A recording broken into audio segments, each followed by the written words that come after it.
یہ معلوم ہونا چاہیے کہ یہ حرام ہے۔ یہ سنت قطعیہ ہے کہ رسول خدا نے جو نمازیں ہیں تہجد کی اور رات کی وہ مسجد میں ادا نہیں کی ہیں۔ رمضان میں بھی کوئی نماز ایسی نہیں ہے جس کو آ کر مسجد میں ادا کی ہو، ایک۔ دوسرا، یہ جو مستحب نمازیں جو واجب نہیں ہیں اس کو جماعت کے ساتھ بھی نہیں پڑھ سکتے ہیں، غیر از نماز عیدین۔ راتوں میں مسجد میں نماز پڑھنے اور باجماعت نماز پڑھنے کی کوئی سنت رسول خدا سے اور اہل بیت رسول سے نہ فقط ثابت نہیں ہے بلکہ اس کی ممانعت ثابت ہے۔ اچھا آقا، رمضان کے اندر جو قیام اللیل کا اہتمام کیا جاتا ہے، اس پر ہمیں کوئی رہنمائی ملتی ہے محمد و اہل بیت محمد کی اسوہ حسنہ سے کہ قیام اللیل کے بارے میں کیا رہنمائی ہے رمضان کے، خصوصاً رمضان کی راتوں کے حوالے سے؟ جی یقیناً قیام اللیل ویسی بھی بہت زیادہ اس کی تاکید ہوئی ہے، ٹھیک ہے، اور رسول خدا جو ہے وہ شب زندہ داری کیا کرتے تھے، بہت کم سویا کرتے تھے۔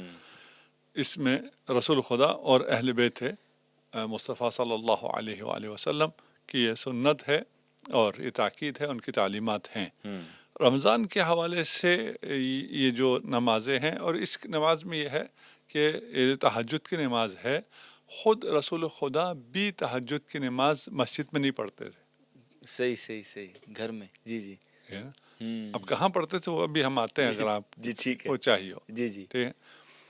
در سیدہ پہ آ کے اپنی جائے نماز بچھا کے وہاں نماز تہجد پڑھا کرتے تھے، ماشاء اللہ، سبحان اللہ۔ یعنی مسجد نبوی میں نماز کی فضیلت دیکھیں، اور در سیدہ، ٹھیک ہے نا، بالکل، لیکن باقی نمازیں مسجد میں پڑھتے تھے، رات میں نماز تہجد مسجد میں نہیں پڑھتے تھے، صحیح۔ اب یہ در سیدہ کی کیا فضیلت ہے، جہاں محمد مصطفیٰ آ کے اپنی نمازوں کو معراج دلا رہے ہیں اور اس کو نورانی فرما رہے ہیں، وہ خدا جانے ادھر کیا ہے۔ لیکن یہ ہے کہ یہ سنت قطعیہ ہے کہ رسول خدا نے جو نمازیں ہیں تہجد کی اور رات کی وہ مسجد میں ادا نہیں کی ہیں۔ صحیح۔ رمضان میں بھی کوئی نماز ایسی نہیں ہے جس کو آ کر مسجد میں ادا کی ہو، ایک۔ دوسرا، یہ جو مستحب نمازیں جو واجب نہیں ہیں اس کو جماعت کے ساتھ بھی نہیں پڑھ سکتے ہیں، اچھا ٹھیک ہے، غیر از نماز عیدین۔ جی نماز عید مستحب واجب نہیں ہے لیکن اس کو آپ جماعت کے ساتھ پڑھ سکتے ہیں۔ یہ جو تہجد کی نماز ہے یہ میرا خیال ہے سب کے ہاں ہے، آپ کے ہاں بھی اسی طرح ہے نا کہ تہجد کی نمازیں رمضان کے علاوہ آپ جماعت سے نہیں پڑھ سکتے، یہ پتہ نہیں ہے یا نہیں آپ کے ہاں؟ جی ایسے ہی ہے، ایسے ہی ہے، ٹھیک ہے۔ شریعت ایک ہی ہے، آپ تک ہم تک ایک ہی منبع سے پہنچی ہے، تو وہاں پہ جہاں مجبوری نہیں ہوئی ہے وہاں پہ انحراف نہیں ہوا ہے، انحراف کسی مجبوری کی بنا پہ کیا گیا ہے۔ وہ اگر اس کو ٹریس آؤٹ کریں اور اس کو پیچھے دیکھیں تو وہ مل جاتا ہے کہ کہاں کیا ہوا تھا جس مجبوری کی وجہ سے یہ انحراف واقع ہوا۔ اب ہمیں انحراف سے زیادہ پیار ہو جائے وہ ایک الگ مسئلہ ہے، صحیح۔ تو راتوں میں مسجد میں نماز پڑھنے اور باجماعت نماز پڑھنے کی کوئی سنت رسول خدا سے اور اہل بیت رسول سے نہ فقط ثابت نہیں ہے بلکہ اس کی ممانعت ثابت ہے۔ اچھا صحیح۔ اچھا، تسنن کے ہاں تو ایک روایت میں آقا علیہ الصلوۃ والسلام سے نفل کی جماعت ثابت ہے، بشرطے کہ وہ خبر واحد ہے، لیکن فقہاء اس سے دلیل لیتے ہیں کہ ان کے پاس ایک روایت ہے جس سے وہ کہتے ہیں کہ نفل کی جماعت رسول خدا سے ثابت ہے، تو ہمیں ایک جواز مل گیا، لیکن فقہ جعفری کے مطابق نفل کی جماعت نہیں ہے، ثابت نہیں بلکہ ممانعت ہے۔ ممانعت ہے، صحیح۔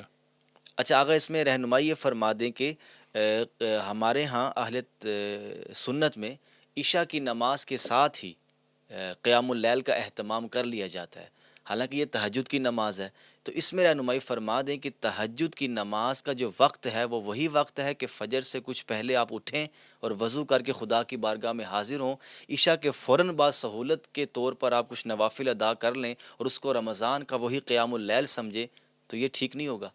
ہاں دیکھیے، جو نوافل ہیں وہ تو آپ جب مرضی پڑھ سکتے ہیں، اس کے تو کوئی ٹائم وہ نہیں ہے، نوافل آپ جب چاہیں جہاں چاہیں وہ پڑھ سکتے ہیں۔ صحیح ہے۔ نوافل کا عشاء کے بعد جو نافلہ ہے وہ ایک الگ نماز ہے، صحیح ہے، ٹھیک ہے نا، اور مغرب کے بعد جو ہے وہ الگ ہے.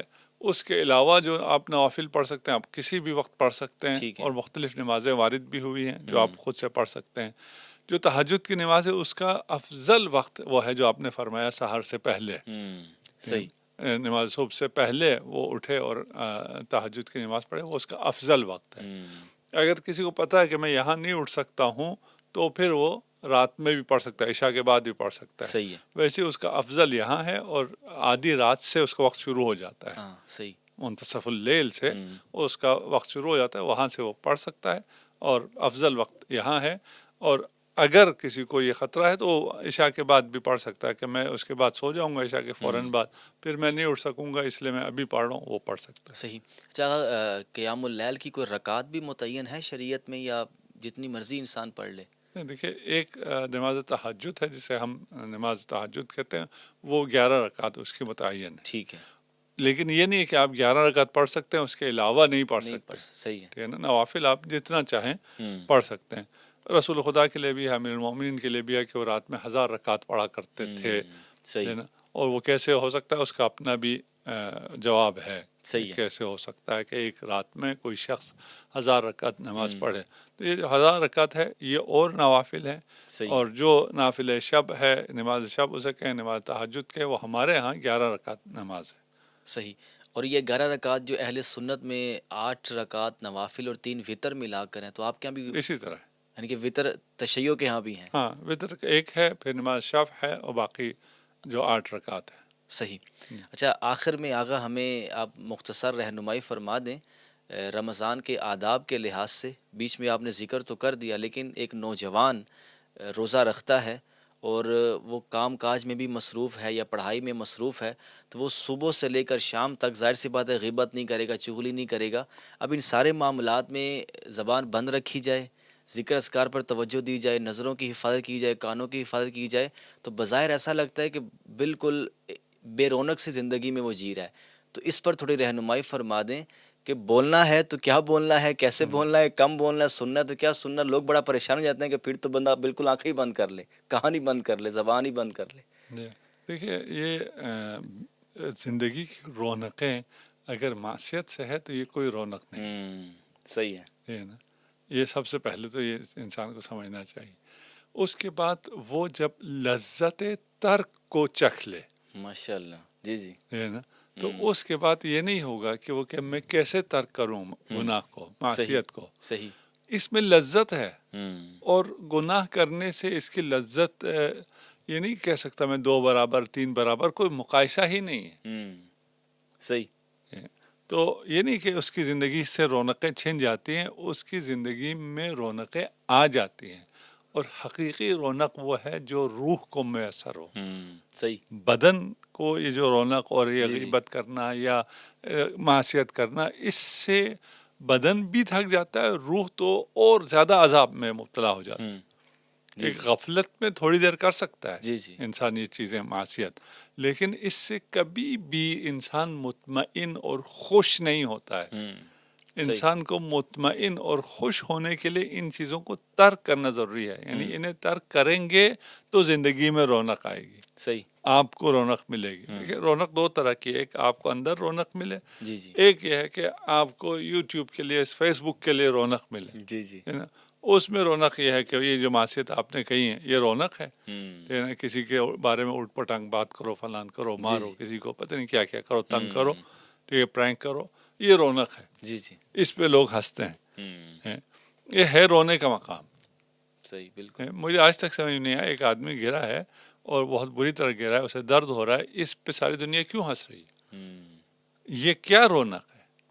جی جی, یہ بالکل جو واضح سی مثال ہے. اس سے آپ دیکھ لیں, غیبت کریں تو آپ اپنے بھائی کا, مردہ بھائی کا گوشت کھا رہے ہیں اور لذت بھی لے رہے ہیں. اس میں کون سی لذت؟ تو ساری لذت ترک میں ہے. ترک میں ہے. صحیح. ایک تھوڑی سی مثال, آپ گھڑی دیکھ رہے ہیں, اس کا مطلب بھی ہے ٹائم ہو گیا ہے. ایک عابد ہے, مثال ہے اس میں, اور روایت بھی ہے, صحت و سقم سے ہمیں کام نہیں ہے اس روایت کی.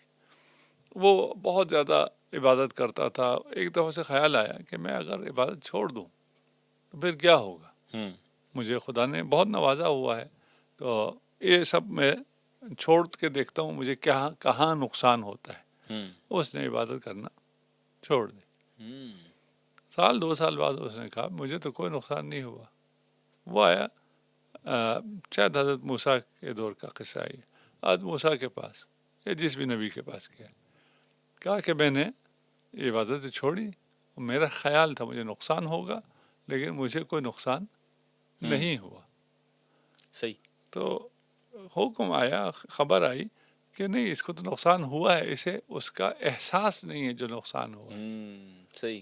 مجھے کیا نقصان ہوا؟ کہا وہ جو مناجات کی لذت تجھے دے رکھی تھی وہ ہم نے تم سے لے لی۔ صحیح صحیح۔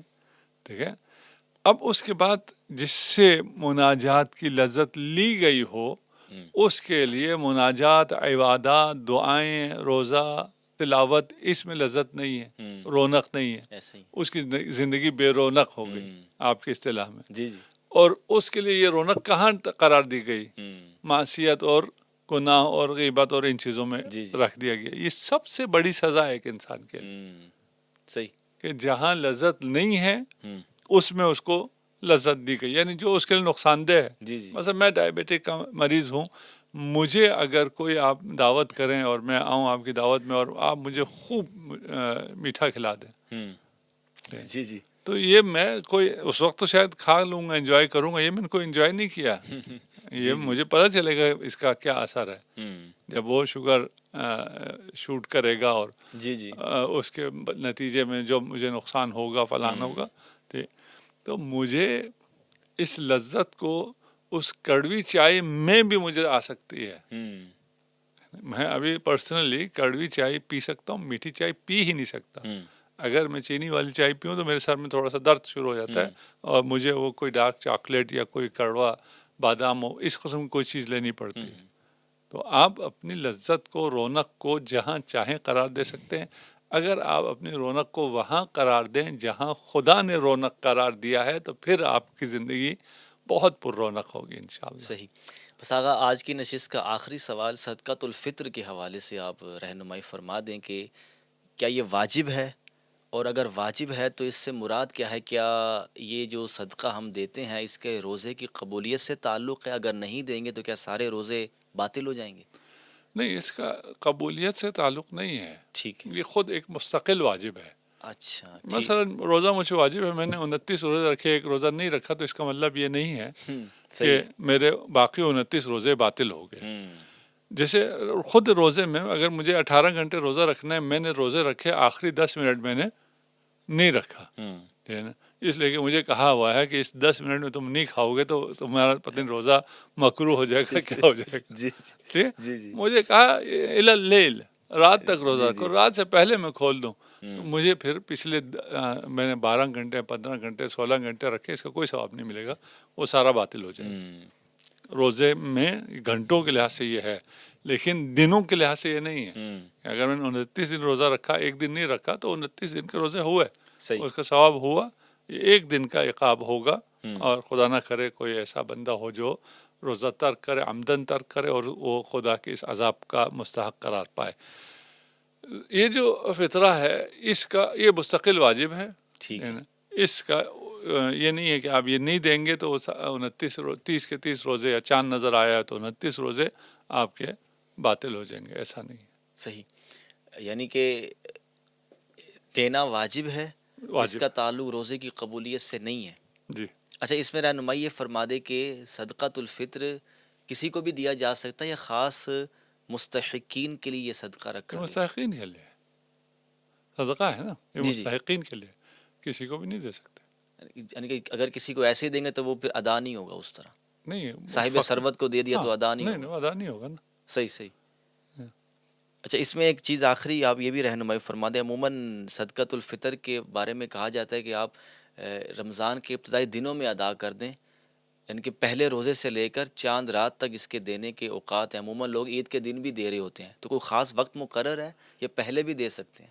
یہ واجب عید کے دن واجب ہوتا ہے۔ اچھا، عید کے دن، ٹھیک ہے، پہلے آپ پہ واجب نہیں ہوتا۔ ٹھیک ہے، صحیح ہے۔ آپ پہلے امانتاً دے سکتے ہیں کسی کو، ٹھیک بھائی ہے اس دن میں نہیں ہوں کیا ہوں، آپ بھی پیسے امانتاً رکھیں اور اس دن آپ دیں. وہ فقیر کو بھی یہ دے سکتے ہیں آپ امانتاً. پہلے دیں گے تو امانتاً اس کو دیں گے کہ مجھ پہ جب واجب ہوگا تو وہ واجب ادا ہو جائے گا، یہ تم اپنے پاس رکھو. صحیح ہے ٹھیک ہے. یہ تو ممکن ہے، لیکن اس سے پہلے واجب ہوتا نہیں. لیکن آقا ہمارے یہاں جو یہ ویلفیئر ٹرسٹ ہیں یہ پہلے ہی وہ رسیدیں کاٹ کے نا فطرہ لے لیتے ہیں. یہ تو ہر چیز لے لیتے ہیں. وہ تو ٹھیک ہے نا. وہ کہتے ہیں کہ آپ وہ رسید لے لیں، یہ ہاں وہ انہوں نے یہ تو ہر حلال حرام سب لے لیتے ہیں نا. اس کا کوئی وہ تعلق نہیں ہے. شرعی جو ہمارے فقہ میں ہے وہ یہ ہے. صحیح ہے. دے سکتے ہیں، ہم نے کہا کس طرح دے سکتے ہیں وہ ایک الگ بحث ہے نا. دیا جا سکتا ہے، یعنی ان ویلفیئر اداروں کو بھی دیا جا سکتا ہے، لیکن شرط یہی ہوگی کہ واجب عید والے دن ہے امانتاً دے رہے ہیں. ہاں صحیح صحیح. اگر رہنمائی فرما دیں سحر سے لے کر افطار تک کا جو دورانیہ ہے، اس میں ایک بندہ مومن اپنے خدا سے اپنے تعلق کو کیسے مضبوط کرے، اور وہ کون سے اعمال ہیں جن کو اختیار کرے، اور وہ کون سے خبائث ہیں جن سے بچے تاکہ روزہ اس کا صحیح سے ادا ہو جائے. دیکھیے روزے میں جن چیزوں سے اجتناب کرنا ہے جس کی وجہ سے روزہ ہو جائے، وہ یہی چند چیزیں ہیں جو سب کو معلوم ہے. اس کے علاوہ جن چیزوں سے اجتناب کرنا ہے محرمات سے، وہ اس کا پھر روزے سے تعلق نہیں ہے. ٹھیک ہے. وہ قرب الہی سے متعلق ہے. ٹھیک ہے. یعنی آپ رمضان میں روزہ رکھ رہے ہیں اور رمضان کی راتوں میں مناجات کر رہے ہیں، چلے گا، ٹھیک ہے. صحیح. ٹھیک ہے نا. اور زیادہ فضیلت جو ہے رمضان کی راتوں میں ہے، لیلۃ القدر. جی جی. دن میں نہیں ہے. صحیح ہے. جی جی. لیکن دن میں جو روزہ رکھ رہا ہے اس کے لیے یہ رات فضیلت رکھتی ہے.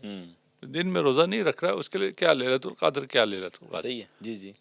تو اسے ہم صرف اس میں نہ دیکھیں، سحر سے افطار تک میں نہ دیکھیں. ٹھیک ہے نا. اس میں ہاں محرمات ہیں، وہ اپنی جگہ ہیں کہ اگر آپ کھائیں گے پیئیں گے مباشرت کریں گے فلان چیزیں ہیں وہ کریں گے، آپ کا روزہ باطل ہو جائے گا، آپ روزہ دار ہی نہیں ہیں. اس کے علاوہ جو حلال چیزوں کو خدا کی وجہ سے چھوڑ رہا ہے وہ یقیناً حرام کو چھوڑے گا. صحیح ہے. حالت روزہ میں وہ یقیناً حرام کو چھوڑے گا.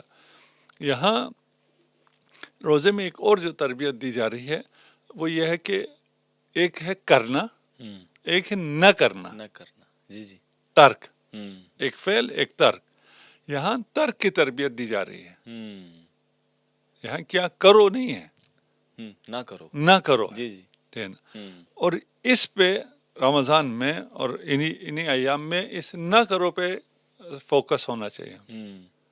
صحیح. کہ خدا نے جو جو چیز نہ کرو کہا ہے اس کو میں نہ کروں. صحیح. کوئی ایسی چیز میں حالت روزہ میں انجام نہ دوں جس کا خدا نے منع کیا ہوا. صحیح. اس ترک کا میں اگر عادی ہو گیا تو میری زندگی بہت آسان ہو جائے گی. صحیح. اچھا اس میں آگا عموماً ہمارے ہاں مستورات چونکہ گھر میں ہوتی ہیں تو وہ ٹی وی شوز لگا کر بیٹھ جاتی ہیں اور تفریح کے لیے کچھ ٹی وی پر کچھ چیزیں دیکھ لیتی ہیں. اس کی کہاں تک گنجائش ہے؟ اب چونکہ 12-13-14 گھنٹے گزارنے ہیں، یا سو کے گزاریں گی یا ٹی وی لگا کے بیٹھ جائیں گی، تو مرد حضرات یا نیوز دیکھ لیتے ہیں، سن لیتے ہیں، یا مستورات ہیں وہ ڈرامہ اس طرح کی چیزیں دیکھ لیتی ہیں. اچھا. تو اس سے کوئی روزے پہ فرق تو نہیں ہے؟ کیوں آپ نے مسورات پہ الزام کیوں رکھا ہے؟ نہیں عام گھروں میں یہی دیکھا جاتا ہے. نہیں یہ تو یہ بےہودیاں جو ہیں وہ آج کل صرف ٹی وی نہیں ہے، آج کل تو جی جی موبائل بھی آ گیا ہے، یوٹیوب بھی آ گیا، نیٹ فلکس بھی آ گیا، پتہ نہیں کیا کیا ہے. جی جی بالکل. اس پہ بہت سی چیزیں موجود ہیں. اس میں دیکھیے یہ جو حرام چیزیں ہیں، فلمیں ہیں، حرام ڈرامے ہیں، اس کو رمضان میں نسبتاً دیکھنے والے لوگ کم ہیں.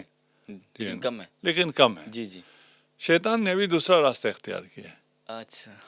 وہی تمام بےہودگیاں رمضان شو میں لے آیا ہے. صحیح صحیح. جی جی. ہے کیا؟ رمضان شو ہے. باتیں کسی سے کریں گے، شروع کریں گے تلاوت سے، پھر ایک میری طرح کا مولوی بٹھایا ہوا ہوگا درمیان میں ایک سیگمنٹ میں، کبھی آپ آ جائیں گے کبھی میں آؤں گا. یعنی کبھی اس ڈریس والا آئے گا کبھی اس ڈریس والا آ جائے گا. اور اس کے علاوہ کیا ہو رہا ہے؟ اس کے علاوہ تمام حرام چیزیں ہو رہی ہیں.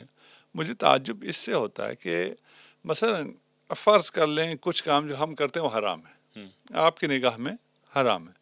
ٹھیک ہے. ہماری نگاہ میں کچھ کام آپ جو کرتے ہیں رمضان میں بھی کرتے ہیں وہ ہماری نگاہ میں حرام ہے. لیکن یہ تو صرف میری نگاہ میں حرام ہے، وہ صرف آپ کی نگاہ میں حرام ہے. جی جی. یہ جو شوز میں ہو رہا ہوتا ہے وہ سب کے نزدیک حرام ہے. صحیح. اس پہ کسی کو کوئی مسئلہ نہیں ہے. آج تک میں نے نہیں سنا، نہ آپ کو سنا ہے کبھی، نہ مجھے کبھی کسی نے سنا ہے کہ جو ان کے خلاف آواز اٹھائیں اور کہیں یہ حرام ہے اور یہ اللہ کے ضیافت میں یہ کیا ہو رہا ہے. یہ صرف حالت روزہ نہیں ہے نا، یہ پورا مہینہ ہے. بالکل. تو اس میں یہ جو حرام چیزیں ہو رہی ہیں رمضان کے نام پہ ہو رہی ہیں، ان سے بچنا انتہائی ضروری ہے. جیسے رمضان کا آپ نے کہا نا ترک، میں نے آپ سے کہا ترک، جی جی. ٹھیک ہے نا، نہ کرنا، نہ کرنے میں یہ چیزیں شامل ہیں. صحیح صحیح. اس کے حرام ہونے کے بہت سے وجوہات ہیں جس کی وجہ سے یہ حرام ہے، اور اگر حرام نہ بھی ہوا تو یہ لہو لعب ہے. صحیح.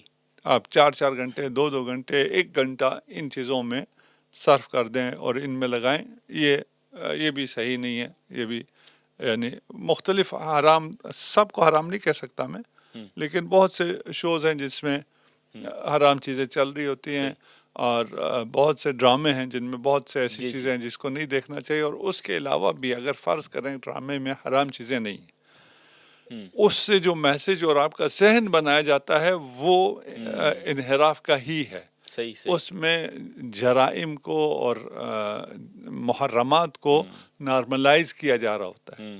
صحیح. جو کہ حرام ہے. اچھا آگا، اب اسی جواب پر آگے سوال یہ بھی کیا جا سکتا ہے، تو پھر ہم کیا روزہ سو کر گزار دیں؟ یعنی اگر نہیں سوئیں گے تو حرام ہی کرنا ہے. یعنی کہ اس سے بچنے کے لیے اگر بندہ سارا دن سویا رہے، نہیں، سارا دن تلاوت کرو. تلاوت. ایسا تو نہیں ہے نا. ٹھیک ہے. ٹھیک ہے. صحیح. اچھا سارا دن آپ کی ویڈیوز دیکھیں، ویسے بھی آپ کے کتنے سبسکرائبر ہیں. آپ کو رمضان میں ہم سب سے اپیل کرتے ہیں طلحہ بھائی کو سبسکرائب کریں. ٹھیک ہے نا. تو آپ کو سننا شروع کریں. صحیح صحیح. اور بہت سے کرنے کے کام ہیں. ایسا تو نہیں ہے کہ وہ کہ جی اگر ڈرامے بند کرا دے تو پھر ہم سو جائیں گے. یہ زندگی ایسی نہیں ہونی چاہیے. لیکن میں اگر جنرل اس کا آپ جواب عنایت فرمائیں کہ کچھ بھی نہ کرے تو کیا سونا بھی ایک باعث عبادت ہے، رحمت بنے گا، چونکہ وہ گناہ نہیں کر رہا؟ ہاں سونا نہیں، سونا ویسی بھی عبادت ہے روزے دار کا. ہاں ٹھیک ہے. ٹھیک ہے نا. صحیح صحیح. سونا عبادت ہے، سانسیں عبادت ہے. رمضان بالکل بہت فضیلت ہے نا. صحیح صحیح. رمضان میں ویسے سارا دن سوتا نہیں رہنا نہیں چاہیے، لیکن آپ جتنا سوتے ہیں وہ بھی عبادت ہے. کوئی مسئلہ نہیں، سو جائیں. ٹھیک ہے. اچھا اگر آپ نے تلاوت کی بات کی تو اس میں بھی رہنمائی فرمائیں. جیسے ہی رمضان آتا ہے تو ہمارے ہاں ختم قرآن کا ایک رواج ہے، اور ہمارے یہاں پوچھتے ہیں آپ نے کتنے قرآن ختم کر لیے، آپ نے کتنے قرآن ختم کر لیے. تو سوری ٹو سے جو مقابلہ بازی چل رہی ہے تلاوت قرآن کے عنوان سے، تو کیا پورے رمضان کے اندر ایک قرآن الحمد سے لے کر سینے والناس تک ختم تلاوت اس کی پوری کرنا یہ ضروری ہے، یا اللہ تعالیٰ کو یہ مقصود نہیں ہے پورا سال ہی تلاوت ہوتی رہے، رمضان میں تھوڑی بہت ہوتی رہے، اس طرح کی مقابلہ بازی نہیں ہونی چاہیے؟ دیکھیے اگر مقابلہ بازی ہے، دکھاوے کے لیے ہے، ریا کے لیے ہے، تو سارے عبادت ہی خراب. صحیح ہے. ٹھیک ہے نا. ابھی ہم اس کی بات نہیں کر رہے کہ آپ کو تلاوت کرنی چاہیے نہیں کرنی چاہیے، پورا قرآن کرنا چاہیے، اس کی بات نہیں کر رہے. آپ نماز ہو، تلاوت ہو، قرآن ہو، کوئی بھی چیز ہو، خدا کے لیے نہیں پڑھ رہے، اس مقابلے بازی کے لیے پڑھ رہے ہیں، اس کی کوئی حیثیت نہیں. صحیح. وہ تو باطل ہوگی. نہ فقط خود باطل ہوتا ہے، اس قسم کی چیزیں باقی اعمال کو بھی حبط کرا دیتی ہیں. اس میں یہ بھی بڑا خطرناک پہلو ہوتا ہے. صحیح صحیح. جی جی. ہے نا. اور باقی اعمال ہیں، وہ جو آپ کا باسکٹ ہے جس میں آپ کے اعمال ہوتے ہیں وہ چھید کرتا ہے یہ اس قسم کی ریاکاریاں. تو اس میں باقی بھی جو کچھ پڑا ہوتا ہے، آپ نے بڑے خلوص سے جو عبادت کی ہوتی ہے وہ بھی نکل جاتی. صحیح. تو یہ ایک تو وہ ہو گیا. دوسرا یہ کہ ختم قرآن کرنا چاہیے نہیں کرنا چاہیے، بالکل کرنا چاہیے. اچھا اس کا تاکید ہے احادیث میں کہ آپ ختم قرآن کریں. صحیح ہے. اور یہ بھی ہے کہ انبیاء اور اوصیاء اور ائمہ اور شہداء وہ کتنا ختم قرآن کیا کرتے تھے، یہ بھی تاریخ میں موجود ہے، روایت میں موجود ہے. صحیح ہے. تو ختم قرآن اچھا ہے. صحیح ہے. تلاوت قرآن اچھا ہے، اس میں کوئی شک نہیں. لیکن یہ ہے کہ اگر اس کے ساتھ اور کچھ بھی کرنا چاہیے نہیں کرنا چاہیے، فہم قرآن، تفسیر قرآن، تدبر قرآن، یہ ہونا چاہیے نہیں ہونا چاہیے، یہ بالکل ہونا چاہیے. صحیح ہے نا. اصل جو تلاوت ہے وہ آپ کو یہاں پہنچانے کے لیے ہے کہ یہ جو آپ پڑھ رہے ہیں آپ اس کو سمجھیں بھی، اور اس پہ عمل پیرا بھی ہوں، صحیح. اپنی زندگی کو قرآن کے مطابق بسر کریں. اس میں سے میسج لیں گے تو آپ قرآن کے مطابق عمل کریں گے. اگر اس میں سے کوئی میسج نہیں لیں گے تو آپ قرآن کے مطابق عمل نہیں کریں گے. تو یہ اپنی جگہ کہ تلاوت ہونی چاہیے. اس تلاوت کا حیث مقدمی ہے تاکہ اس کے بعد کے منازل طے ہوں. اگر کوئی صرف یہاں تک رہ گیا اس کو ثواب ملے گا، اس میں کوئی شک نہیں ہے. مقابلے کے لیے تو کچھ بھی نہیں، ٹھیک ہو گیا. خود اپنے لیے پڑھتا ہے اور کسی کو دکھانے کے لیے نہیں پڑھتا، اور پڑھنے کے بعد بتاتا بھی نہیں ہے. تو وہ آج میرے کمر میں بہت درد ہو رہا ہے، گردن میں بہت درد ہو رہا ہے، کیوں جی میں 4 گھنٹے قرآن پڑھتا رہا ہوں. آ کے یہ بتانے کے لیے کر رہا ہے تو پھر یہ لوگوں کے لیے، اس کا اجر بھی پھر لوگوں سے لے. خدا سے اس کا اجر نہیں ملے گا، گناہ بھی ہوگا. ریاکاری کا جو گناہ ہوگا وہ اس کے لیے نہیں ہونا چاہیے. آخر تلاوت ہونی چاہیے، جتنی کر سکتا ہے اتنی ہونی چاہیے. فقر القرآن، پڑھو قرآن کو، جتنا پڑھ سکتے ہو پڑھو. ماہ مبارک میں رحمتوں کا مہینہ ہے، یہاں پر آپ زیادہ پڑھ سکتے ہیں، یقیناً زیادہ پڑھ سکتے ہیں عام مہینوں سے. یہ بھی بالکل اس میں بھی کوئی حرج نہیں ہے کہ آپ مثلا عام مہینے میں 1 جز ختم کر سکتے ہیں، 1 پارہ ختم کر سکتے ہیں. اس مہینے میں آپ 30 کے 30 پارے ختم کر سکتے ہیں، یا 5-6 دفعہ قرآن ختم کر سکتے ہیں. بہت اچھا ہے، کریں.